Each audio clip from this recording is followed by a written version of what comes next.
Hello and welcome to Daily Reflection with Aneel Aranha. Today is the 9th of February 2020 and we're going to reflect on Matthew 5:13 to 16. Jesus said, "You are the salt of the earth.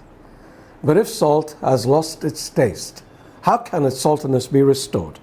It is no longer good for anything but is thrown out and trampled underfoot. You are the light of the world.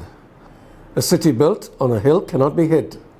No one, after lighting a lamp, puts it under the bushel basket, but on the lampstand, and it gives light to all in the house.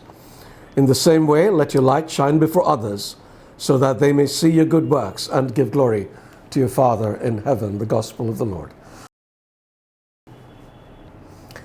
I was researching the various facets of salt to understand why Jesus compared us to this compound and discovered some really fascinating stuff that I'm sure will interest you.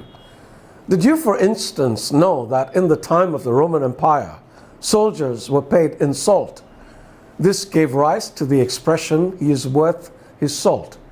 Now, we are not paid our wages in salt, thank goodness for that. But salt remains a good indicator of our worthiness, especially in the Christian context. I spend some of my time in the kitchen and have noticed that unless I'm making a dessert or a sweet dish, every recipe, with very rare exception, requires salt to be added to the preparation. Otherwise, it is flat and tasteless.